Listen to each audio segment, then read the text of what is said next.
Eh bien, c'est un peu par un hasard que nous sommes aujourd'hui le 8 avril 2021 et je viens d'apprendre effectivement que ça fait 150 ans que mon arrière-arrière-grand-père Jean-Baptiste Guimet est décédé. Et donc c'est une très bonne occasion de parler de cet ancêtre. Il faut dire qu'il est né en 1795 à Voiron et que tout jeune, il courait les rues et son père, qui était ingénieur et qui travaillait à Marseille, il a largement contribué au plan des ports de la Joliette à Marseille, eh bien, se plaignait qu'il était très, très fort en mathématiques, mais qu'il n'en faisait pas suffisamment. Et son père s'est marié avec Anne Mallet, qui est décédée très rapidement lorsque lui-même, Jean-Baptiste, n'avait que 3 ans. Et c'est donc cette tante, Véronique, qui s'est occupée de son éducation. Et quand il avait 9-10 ans, son père a souhaité qu'il fasse des études plus poussées. Et il l'envoie à ce moment-là à Paris, dans un centre d'éducation qui s'appelle le collège X, H-I-X. Et il fait des études classiques, et puis petit à petit, il va évoluer et il va au collège Napoléon. Napoléon, c'est actuellement le lycée Henri IV. C'est un lycée qui était à l'époque extrêmement bien coté, et il fait des études assez rapides et relativement brillantes qui l'emmènent ensuite à Polytechnique. Et là, je vais demander à peut-être Cécile de nous parler en fait de sa suite. Alors, à l'école polytechnique, Jean-Baptiste Guimet suit des études. Il se spécialise en mathématiques et il se spécialise aussi en chimie. Il est de la promotion 1813 et dans cette promotion, il y a également Prosper Enfantin, Auguste Comte, donc il baigne dans un environnement moderne, centré sur la raison, sur la science et sur la nécessité aussi d'utiliser les résultats de la science pour moderniser le pays. Nous sommes sous le Premier Empire et en 1814, lorsque les troupes alliées occupent Paris, il prend part à la défense de la capitale en tant que canonnier. Après ses études à l'école polytechnique, il entre dans l'administration des poudres et salpêtres, qui est rattachée au ministère de la Guerre. Sa carrière est faite de mutations successives et avant d'arriver à Toulouse, où il s'y installe dans les années 1825-1826, il a fait la connaissance en région parisienne de Rosalie Bidot, une artiste peintre issue du Midi. Donc, dans les années 1820, il fait la connaissance du milieu des peintres parisiens et il est sensibilisé par celle qui deviendra son épouse en 1824 sur les problèmes qui sont ceux des artistes de l'époque pour se procurer des couleurs à bon marché. Parmi ces couleurs à bon marché, il y a la nécessité de se procurer du bleu outre-mer. L'outre-mer est un produit de luxe, le bleu outre-mer. Il est extrait du lapis lazuli, qui est une pierre précieuse venant d'Asie centrale. Son prix de vente est autour de 10 000 francs le kilogramme. Jean-Baptiste Guimet est donc sensibilisé par son épouse sur les problèmes qui sont ceux des peintres de l'époque de se procurer ce bleu outre-mer bon marché. Lorsqu'il est à Toulouse, Jean-Baptiste Guimet, dans son administration, met au point des fourneaux économes en charbon. Le salpêtre est séché à partir d'une opération qui consiste à insérer les matières premières dans un fourneau et il met au point des projets d'amélioration de ces fourneaux-là à Toulouse, notamment des économies très importantes en charbon. Parallèlement à sa carrière dans l'administration des poudres et salpêtres, il a un intérêt qui est porté vers l'industrie et vers la recherche. Il met au point la poudre rousse, c'est-à-dire une poudre qui était jusque-là fabriquée par les Anglais, et il en produit et il met cette invention au service de son administration, espérant ainsi une évolution de carrière. Une évolution de carrière qui ne va pas se faire dans la mesure où il entretient des rapports parfois conflictuels avec sa hiérarchie, car c'est un fonctionnaire qui est très porté sur l'innovation, sur la recherche, et qui pense que par son mérite, par ses créations, par ses inventions, il pourra progresser rapidement dans son administration. L'administration bloque son évolution de carrière et c'est vers l'entreprise privée qu'il va progressivement s'orienter pour donner ainsi libre cours à ses inventions. La poudre rousse d'abord, mais aussi une fabrique de blanc de céruse qu'il ouvre en région parisienne alors que lui-même occupe des fonctions de commissaire aux poudres à Toulouse.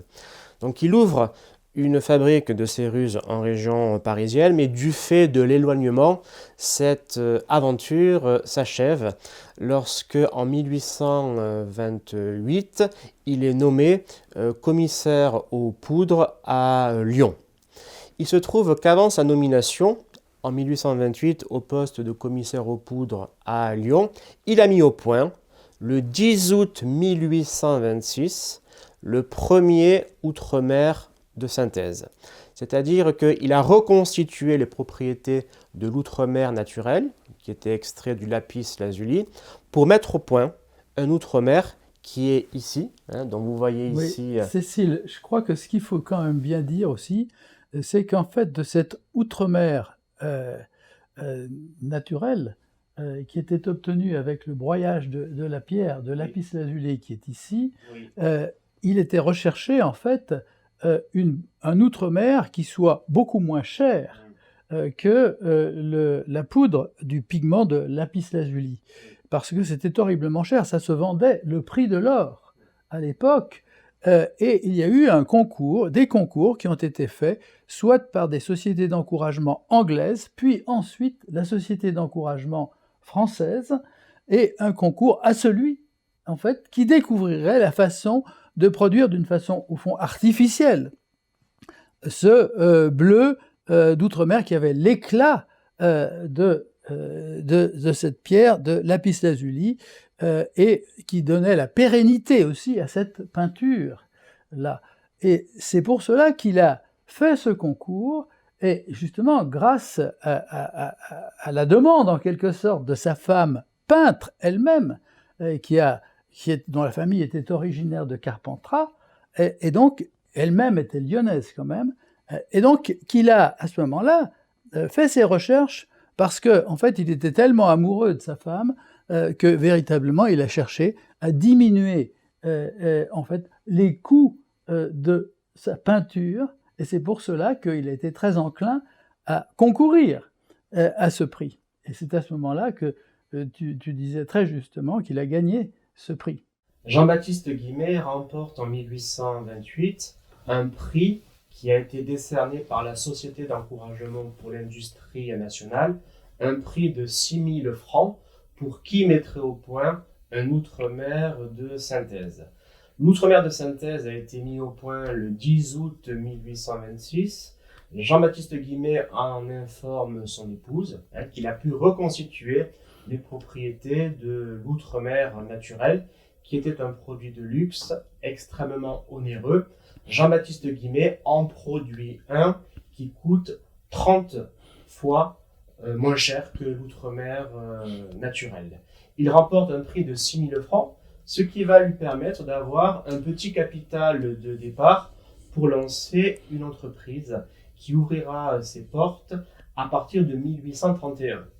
Simultanément, Jean-Baptiste Guimet poursuit sa carrière dans l'administration des poudres. Il est commissaire aux poudres à Lyon de 1828 à 1834. Donc entre 1828 et 1834, il poursuit sa carrière dans l'administration des poudres à Lyon et il crée une entreprise en 1831, ici, à Fleury-sur-Saône, au nord de Lyon. Il doute de la viabilité de son projet, mais il commence à voir que son produit, l'outremer de synthèse, suscite un immense intérêt chez les peintres. Son épouse qui l'utilise, mais aussi des artistes de l'époque, notamment Horace Vernet, qui va l'utiliser pour sa toile L'apothéose d'Homère. Une autre toile aussi qui porte la marque de l'outremer Guimet, c'est la bataille de Fontenoy. Donc un usage qui se fait chez les peintres parisiens, et puis Jean-Baptiste Guimet se rend compte qu'en modifiant quelques-unes des propriétés de son outremer artificiel, il peut produire un bleu pour d'autres clientèles. La clientèle des papetiers, la clientèle des fabricants d'encre, et puis la clientèle textile qui utilisera le bleu Guimet pour azurer les fibres de laine ou fibres de soie. Donc à partir de 1831, il lance son entreprise ici au nord de Lyon, à Fleury-sur-Saône, où nous sommes, et il se rend compte que cette entreprise devient de plus en plus florissante. Il s'associe avec son beau-frère, Louis Bidot, polytechnicien comme lui. Il est de la promotion Louis Bidot 1826, et ensemble, ils vont développer l'entreprise, acheter des parcelles de terrain autour de la Saône et agrandir considérablement l'usine qu'ils ont créée. Cette usine voit sa production augmenter très fortement et place ainsi l'entreprise Guimet en 1850 comme le leader sur le marché français de l'outre-mer. Elle détient une position de monopole sur ce produit entre 1831 et 1871, année du décès de Jean-Baptiste Guimet, le fondateur de l'entreprise. 24, c'est le mariage à Paris. Et en 26, il est à Toulouse. Et en 26, il part à Toulouse. Mais entre-temps, sans sa femme. Sans sa femme, son épouse. Entre-temps, il a eu beaucoup de mutations. Et entre-temps, quand il sort de Polytechnique, il a beaucoup de mutations, dont une au Pas-de-Calais, dans le Pas-de-Calais, où il découvre la poudre rousse, qui se fait voler. C'est ça. Et puis ensuite, il revient à Paris. Oui. Et là, à Saint-Denis, il monte une entreprise qui est l'entreprise de la poudre rousse. Oui. Non, de l'entreprise du blanc de Céruse avec un copain. Exactement, parce que la poudre rousse, Et il part après, et il s'aperçoit, en fait, et cette entreprise de blanc de Céruse dépose le bilan au bout de 4 à 5 ans, et il se dit, il faut absolument que je reste présent au contact de mon entreprise physiquement. Exactement. Et c'est donc dans une certaine logique qu'il veut véritablement. Et de ces deux échecs-là, on va dire, il va tirer des conséquences qui vont faire qu'il va réussir son projet industriel de création de la fabrication du bleu Guimet. Exactement, qui correspond à sa troisième tentative. La première tentative, la poudre rousse, il était, disons, pas naïf, mais il a mis cette invention au service de son administration, pensant qu'il aurait une évolution de carrière. Or, cette invention a été captée par sa hiérarchie, qui ne l'a pas fait évoluer. Et qui se l'est pris pour lui. Voilà, l'administration. C'est un haut fonctionnaire qui a capté l'administration pour son propre bénéfice.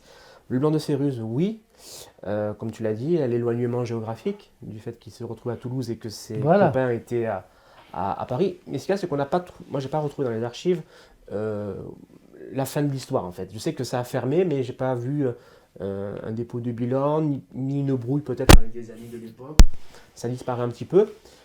Et après, il y a le moment où il est nommé à Lyon, commissaire aux poudres, et là, ce moment dont tu parles, qui est fondamental, en 1831, où, ayant la responsabilité des poudres, qui servaient pour armer les canons, il déverse le contenu de celles-ci dans la Saône et dans le Rhône pour éviter qu'elles ne tombent aux mains des insurgés, mais qu'elles ne servent aussi à la répression.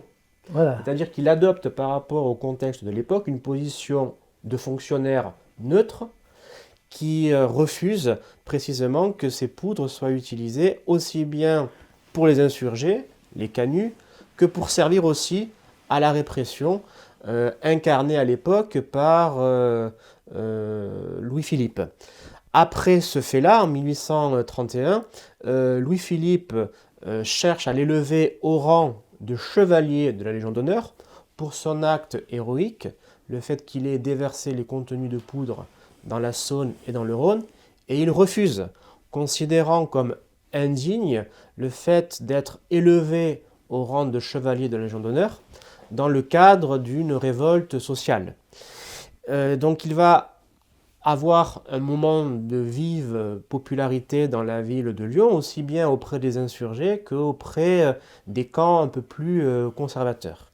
Il va avoir une carrière politique ici à Fleury-sur-Saône, où il est conseiller municipal, puis il entrera au conseil municipal de Lyon, dans la municipalité du docteur Terme. Il va avoir une carrière politique de conseiller municipal entre 1843 et 1848, et il va s'illustrer notamment au sein de la section des jardins, des plantes et de l'approvisionnement en eau. Il va remettre un rapport sur l'approvisionnement en eau potable de la ville de Lyon, préconisant l'usage des eaux du Rhône pour alimenter la population en eau potable. En 1848, ce qui se produit, c'est qu'il y a une révolution parisienne qui éclate en février et qui a des conséquences ici à Lyon, où l'on passe d'une municipalité orléaniste à une municipalité républicaine. Lui-même était proche des milieux politiques orléanistes. Il est écarté comme beaucoup de conseillers municipaux de l'époque et il retrouvera ensuite un rôle politique sous le Second Empire. Il a fait prospérer son entreprise à partir du bleu outre-mer artificiel qui est composé de différentes matières premières, la soude et le kaolin. La soude et le kaolin, ce sont les matières premières principales du bleu outre-mer artificiel, ou bleu guillemet, qui sont déposées dans des pots ou des creusets, lesquels sont portés à très haute température. Donc il faut des quantités assez importantes de charbon pour procéder à la crémation de ces matières premières. Puis, lorsque ces matières premières, kaolin et soude, sont portées à très haute température, des couleurs apparaissent et il faut avoir un tour de main pour interrompre la température et pour ramener la température très élevée à une température ambiante. Et ainsi, différents types de bleus peuvent être produits. Le bleu d'outre-mer artificiel est destiné en priorité aux peintres, mais il produit aussi d'autres bleus pour les papetiers et il compte parmi ses clients les papeteries Canson qui se trouvent à Annonay. Le papier Canson. Canson et Montgolfier. Et Montgolfier. Et Montgolfier. Les Montgolfiers sont très connus et c'est effectivement là. Et en fait, ce qu'il faut dire, c'est que à partir de 1831, lorsqu'il construit cette usine de Fleurieux, bien sûr, il améliore sa production et sa productivité de cette entreprise, ce qui fait que, au fil du temps, il peut vendre et conquérir des marchés plus importants au fur et à mesure de ses inventions. Et on commence par vendre au papetier. On met le pigment de bleu d'outre-mer dans la pâte à papier, moyennant quoi ça rend le papier plus blanc, puisque ça azure en quelque sorte l'ensemble de la pâte. La pâte normale sort normalement jaune, c'est la raison pour laquelle un grand nombre de livres, le plus grand nombre des livres sont jaunes historiquement, mais grâce à cette invention et grâce à cette transformation, puisqu'il y remplace le cobalt, je crois. Le bleu de cobalt, oui. Le bleu de cobalt. Et bien, grâce à cela, le papier devient blanc. Le papier devient blanc. Ce qui est blanc est propre, ce qui est blanc est luxueux. Et donc, ça se vend plus facilement. Et c'est la raison pour laquelle il va augmenter ses ventes auprès de ses papetiers. Et au fil du temps, à partir de ces améliorations de productivité, en 1840, il va accéder au marché du blanchissement du linge, et qui devient à ce moment-là de plus en plus important. Et par exemple, à Lyon, il y a des blanchisseurs qui sont connus. Dans la périphérie de Lyon, il y a quelquefois des gens, 800 blanchisseries. Et c'est à ce moment-là qu'il va encore développer un peu plus ses ventes. Ces ventes, avec ces petits sachets-là, viennent après, vers les époques de 1850, directement dans les foyers familiaux. Il va ainsi faire du bleu guimet un bleu de consommation populaire, très présent dans le quotidien des Françaises et des Français, sous la forme de l'azurage du linge, pour rendre le linge plus blanc que blanc, mais aussi dans la production de l'encre.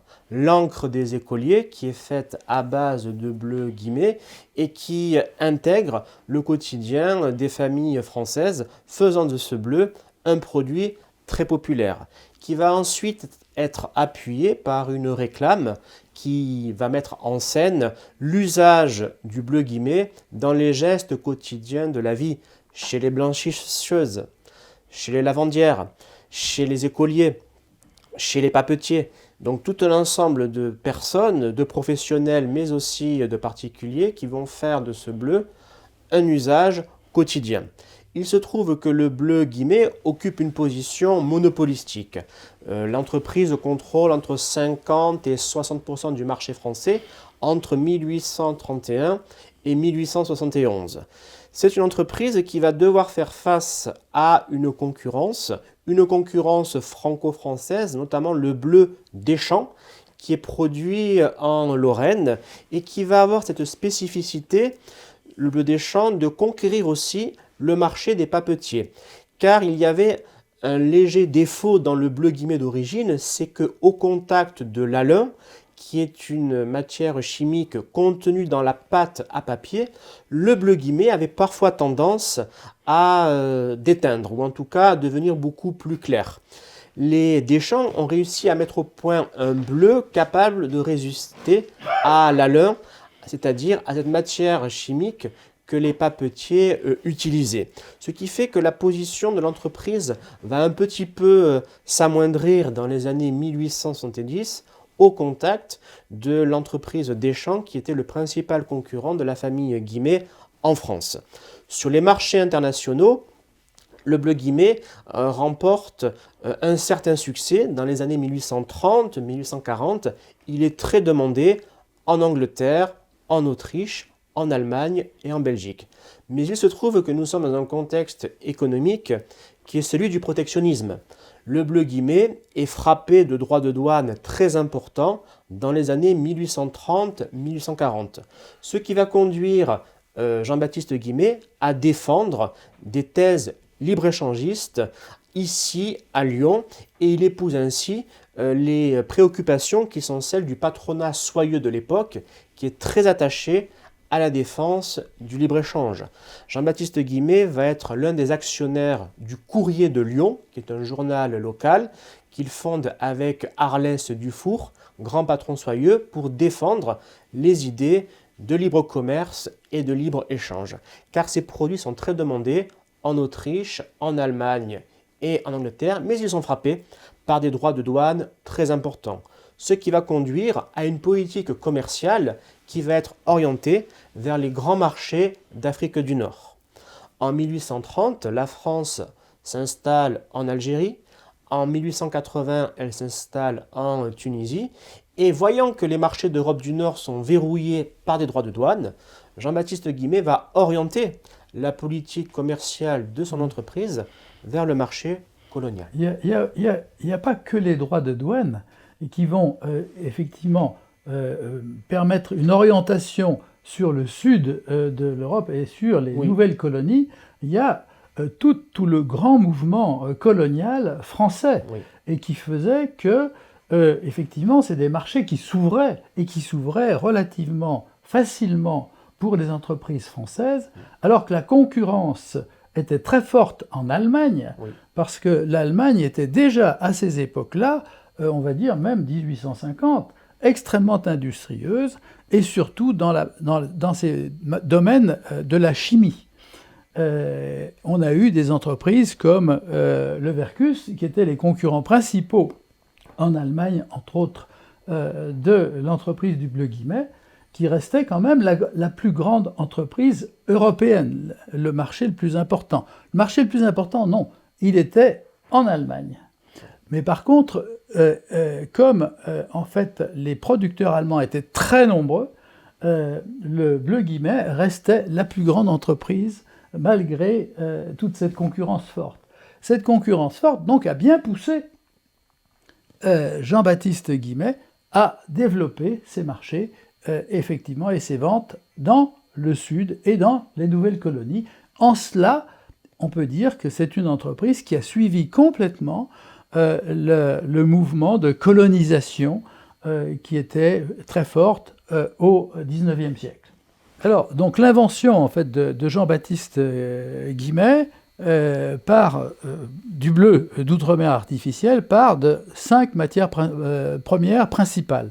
Il y a le sulfate de soude, le carbonate de soude, le kaolin, qui a beaucoup d'importance, le soufre lui-même et le charbon de bois, qui est comme une résine, si vous voulez. Et toutes ces matières premières, en quelque sorte, sont broyées, mélangées et incluses dans des pots. Ces pots de terre cuite, en quelque sorte, sont mis dans des fours qui sont énormes et qui sont chauffés jusqu'à 800 degrés. Et là apparaît un tour de main qui est fondamental par les contremaîtres de l'usine de Fleurieux.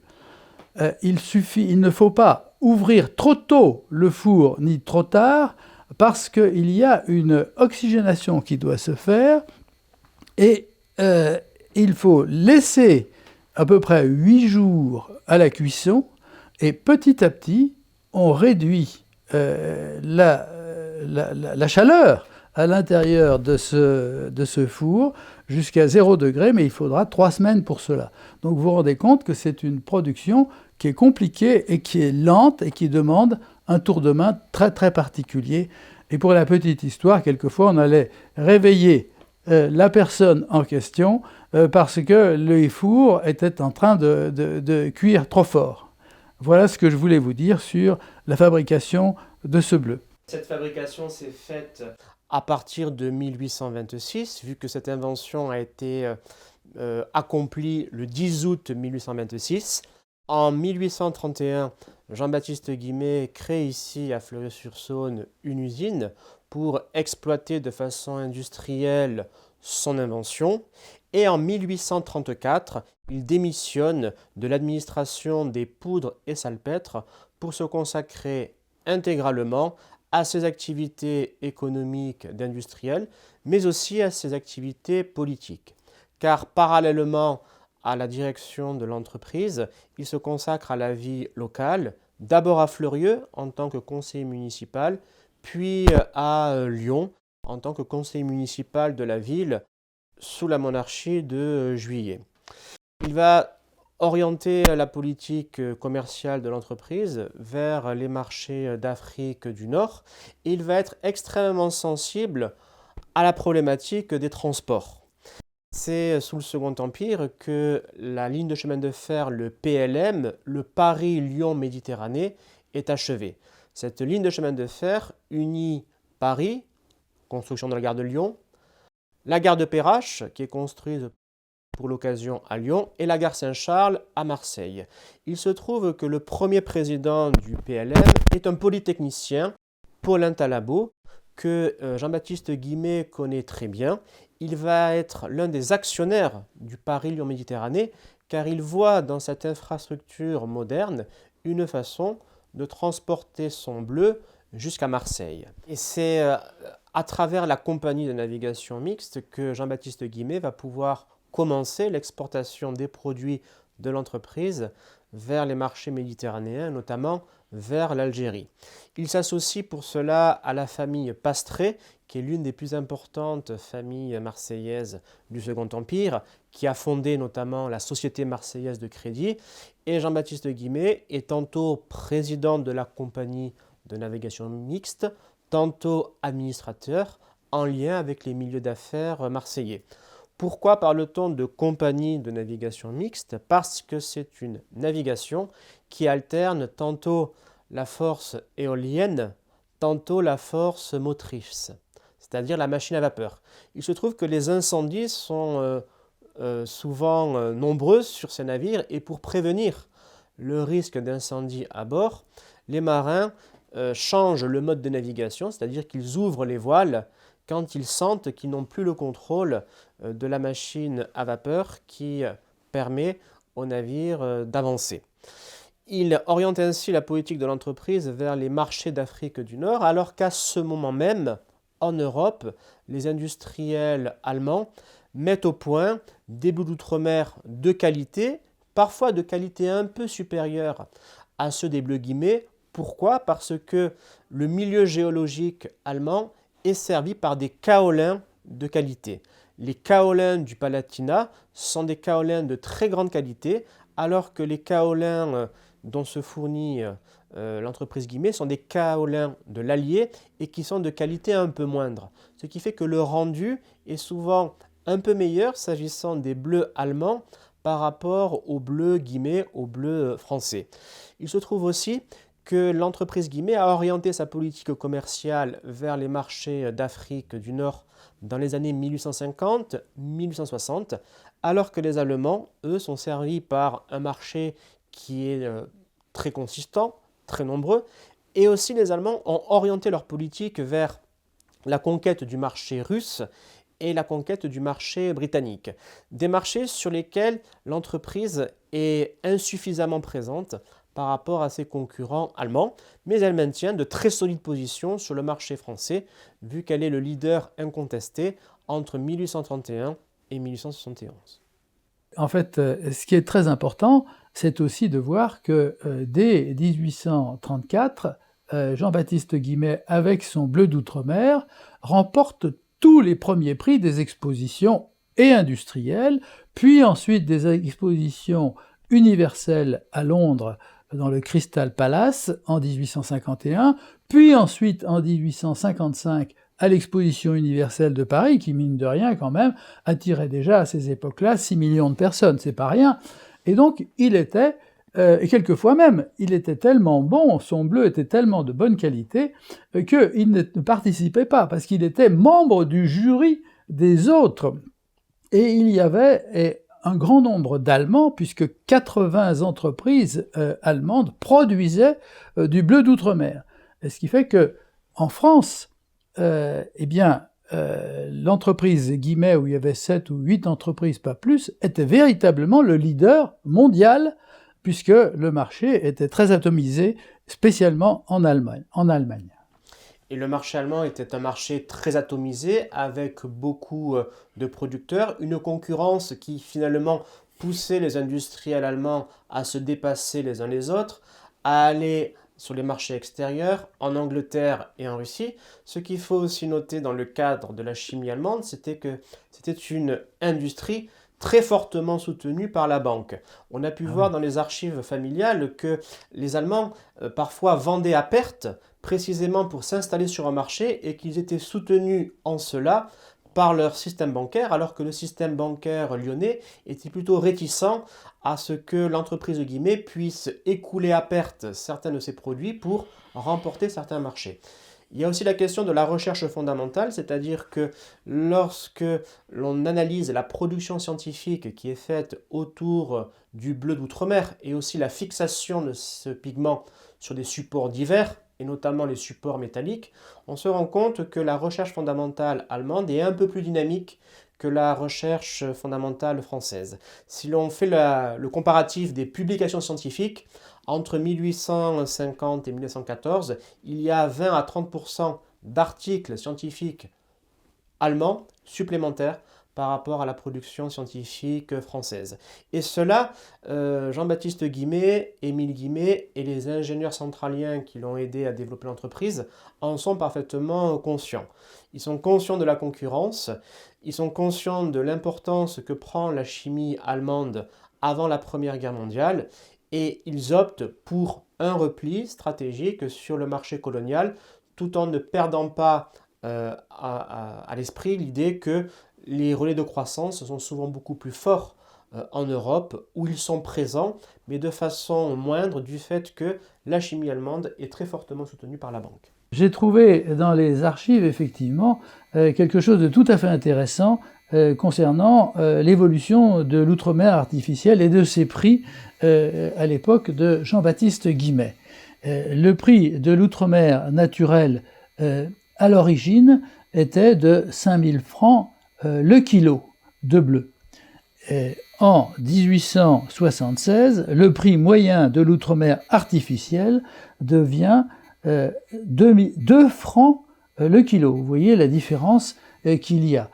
Et ce qu'il y est écrit là en dessous, ainsi cette belle et précieuse couleur qui prend rend de si grands services aux beaux-arts et à l'industrie, est devenue 2000 fois moins chère et sa consommation est 5 millions de fois plus considérable. Ce document permet de voir en fait le développement et au fond l'évolution phénoménale de cette entreprise du Bleu Guimet et de cette découverte de Jean-Baptiste Guimet. On est passé d'une consommation qui était limitée à celle des peintres, puis avec l'effondrement du prix de vente, les papetiers et ensuite les blanchisseurs. Donc cet effondrement a été rendu possible grâce aux gains considérables de productivité. L'entreprise Guimet augmente considérablement sa productivité, ce qui permet d'impacter cette productivité-là sur le prix de vente et aussi dans la recherche de matières premières qui se font à prix bas. Et c'est l'une des raisons pour lesquelles il a permis à un jeune ingénieur centralien qui s'appelait Henri Merle de lancer une entreprise de soude en Camargue qui va ensuite devenir, par des évolutions successives, non plus un fournisseur en soude, mais le premier fabricant européen et mondial d'aluminium. Je vais donc continuer à vous montrer quelques documents publicitaires. À l'époque, on dit ça plutôt des réclames. Ici, vous avez Jean-Baptiste Guimet, inventeur de l'outre-mer artificiel en 1826. On souligne toujours 1826, n'est-ce pas? Parce que effectivement, il a été précurseur dans ce domaine. Et puis ici, vous avez quelque chose qui est peut-être plus difficile à voir, mais en fait, c'est Jean-Baptiste Guimet avec une publicité pour l'Asie et pour le Japon. Ici, vous avez une publicité pour l'Angleterre, le Guimet's Blue, vous voyez, ici. Et puis, vous avez aussi une autre réclame, on va dire. Il y a énormément d'affiches comme cela, qui sont des affiches très très jolies de Bleu Guimet, où vous voyez le côté artistique de la présentation. Il y a bien sûr d'autres choses, d'autres publicités à mettre sur les boîtes de destination, et chaque boîte de destination, par exemple pour les droguistes, eh bien il y a une étiquette par droguiste. Le nom du droguiste figure sur l'étiquette qui est collée sur la boîte qui lui est expédiée. Et puis là, vous avez une étiquette aussi concernant effectivement Émile Guimet, qui est le fils et continuateur de l'entreprise de Jean-Baptiste Guimet, Émile Guimet Lyon. Vous avez place de la Miséricorde, c'est la place Tobie-Robatel, c'est effectivement un des sièges fondamentaux de l'entreprise du Bleu Guimet. Et en dessous, on met usine à Fleurieux-sur-Saône. En fait, ce qu'il faut aussi bien comprendre, c'est que Jean-Baptiste Guimet est sans arrêt en train de rechercher l'amélioration de la qualité de ses produits. Et l'amélioration de la qualité des produits commence par l'amélioration de ses matières premières. Et dans ces matières premières, il y a entre autres la soude. Et à ce moment-là, arrive Henri Merle, un jeune ingénieur qui cherche à monter une entreprise de soude, pourquoi pas à Salindre dans le sud de la France, et qui côtoie Jean-Baptiste Guimet, très connu à Lyon en 1855. Il est un élu politique important et d'autre part, il a fait fortune. Donc, il vient le voir en lui faisant une proposition de construction à Salindre d'une entreprise qui produira la soude, justement, et toute une partie de ses produits de matières premières pour l'entreprise de Fleurieux. Jean-Baptiste Guimet le finance, fait un tour, pour trouver d'autres financeurs que lui, et il est président de cette société, pour faire court, qui s'appellera Produits chimiques d'Alès et Camargue, PCAC. Cette société accueillera en 1855 et 1860 plutôt les découvertes de Henri Sainte-Claire de Ville, qui ne sont autres que les premiers pas de l'aluminium en France. Et le début de l'aluminium français a été en fait financé par Jean-Baptiste Guimet ici. Et ça s'appellera PCAC pendant 80 ans à peu près. Et pendant 80 ans, PCAC deviendra leader européen de la production d'aluminium. Ça se transformera plus tard ça changera le nom qui deviendra Péchinet. Mais donc c'est important quand même de dire que en fait la bonne vision de Jean-Baptiste Guimet sur des perspectives industrielles et sa recherche sans arrêt de l'amélioration de sa production. Oui, c'est vrai qu'il prend un rôle ensuite de banquier et d'investisseur à un moment où le crédit bancaire en France est très peu structuré. Comme l'a très bien dit Hubert, c'est lui qui finance les activités de Henri Merle pour lui fournir de la soude à bon marché. On est à une époque où les grandes banques de dépôt n'ont pas encore pris racine en France. Le Crédit Lyonnais apparaît en 1863, la Société Générale en 1864. Et lorsque des ingénieurs ont des projets, eh bien ils se tournent vers des industriels déjà établis, ayant fait leurs preuves. Et en ce sens, Jean-Baptiste Guimet a été un investisseur qui a remplacé d'une certaine façon les établissements bancaires français qui étaient inexistants ou peu présents en France dans les années 1850. Il a pris le pari de Henri Merle, dont il a soutenu les projets. C'est lui-même, comme l'a très bien dit Hubert, qui a permis le développement de toute l'industrie de l'aluminium, tant et si bien que lorsque Jean-Baptiste Guimet décède en 1871, les actifs qu'il détient dans PCAC, dans l'industrie de l'aluminium, ont dépassé les actifs qui sont ceux de l'outre-mer artificielle. Donc il a vu que cette mutation technologique à l'œuvre allait d'une certaine façon effacer, au moins partiellement, l'industrie du bleu, vu que les perspectives offertes par l'aluminium ont été considérables et beaucoup plus importantes, vu que dans la fortune du fondateur de l'entreprise Guimet, les actifs de l'aluminium ont dépassé ceux de l'outre-mer. Après le décès de Jean-Baptiste Guimet en 1871, il a un fils, Émile Guimet, qui reprend la société et qui, sans être véritablement polytechnicien comme lui-même, est suffisamment intelligent pour continuer l'entreprise jusqu'à sa mort, en quelque sorte, en 1918. Son fils, Jean Guimet, reprend l'activité en 1900 et essaye effectivement de redéployer l'activité sur le plan international en construisant des usines, on va dire en délocalisant, construisant des usines au plus près de la consommation, on va dire en Hollande, en Belgique, entre autres, et même en Russie, à Saint-Pétersbourg. Il décède d'une façon accidentelle en 1920. Mon père, à ce moment-là, n'a que 12 ans et l'entreprise continue son activité, mais véritablement sans avoir de recherche et développement suffisante pour lui permettre de lutter dans ces domaines.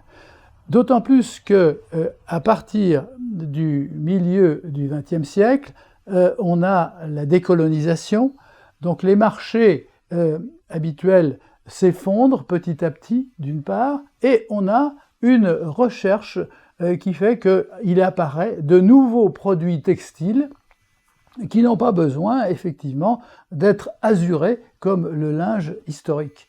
Et donc ces compétitions-là ont fait que l'entreprise, petit à petit, a décliné, et mon père a vendu cette entreprise à une société qui s'appelle Reckitt et Coleman en 1963 exactement. Et le bleu actuellement continue et se produit toujours sur une entreprise qui est près de Lille, à Comines, mais c'est une entreprise américaine. On a été très synthétique, on a parlé de son rôle politique en 1831, le fait qu'il était conseiller municipal du préfet Vaïs, qui a été le préfet du Rhône, qui a considérablement modernisé la ville de Lyon, vu qu'il présidait le conseil municipal de 1853 à 1864. Et dans ce conseil municipal, Jean-Baptiste Guimet tient un rôle éminent. Il est proche également dans ce conseil municipal de Arlès Dufour, qui est un grand patron soyeux qui a fondé le Crédit Lyonnais en 1863 et qui a été à l'origine, Arlès Dufour, du traité de libre-échange avec l'Angleterre en 1860, mouvement en faveur de la fin des droits de douane que Jean-Baptiste Guimet a toujours appuyé dans le cadre d'un périodique qu'il a financé qui s'appelait Le Courrier de Lyon. Alors, nous sommes en face du premier moulin de fabrication du bleu d'outre-mer par Jean-Baptiste Guimet lorsqu'il a fait ses premières inventions en 1826. Je vais essayer de le tourner, mais maintenant c'est un petit peu, ça fait longtemps qu'il n'a pas tourné. Voilà, et c'est à l'intérieur de ce creuset-là qu'on mettait les 5 matières premières nécessaires pour fabriquer ce bleu. Dedans, comme vous le savez, il y a de la soude, du chlorate de soude, il y a du kaolin, il y a le charbon de bois. Enfin, il y a 5 matières premières qui sont là.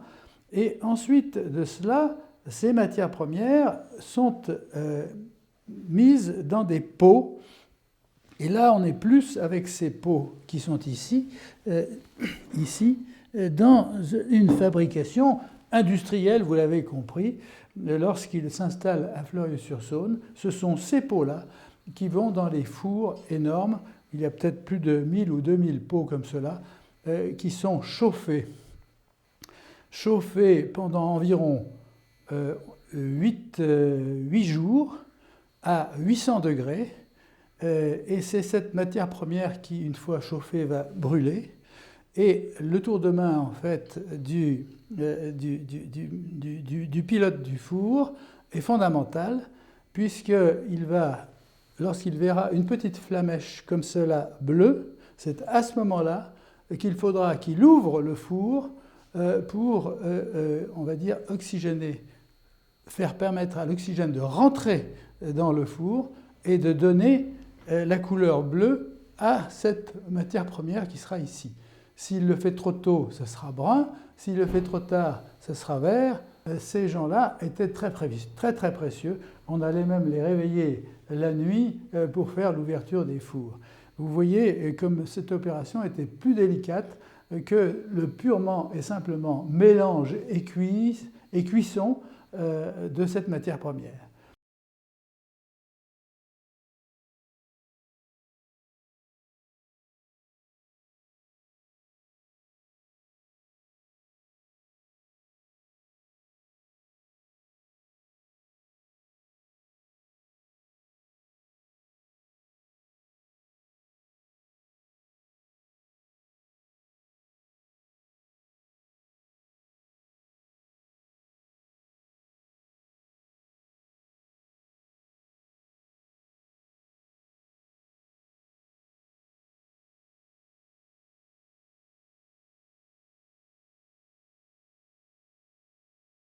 Alors, le petit déclic, on peut dire à la fin de cet entretien, sur le bleu guimet, c'est que moi-même, quand j'ai découvert la couleur du bleu, qu'on appelle maintenant bleu Klein, j'ai complètement reconnu le bleu guimet.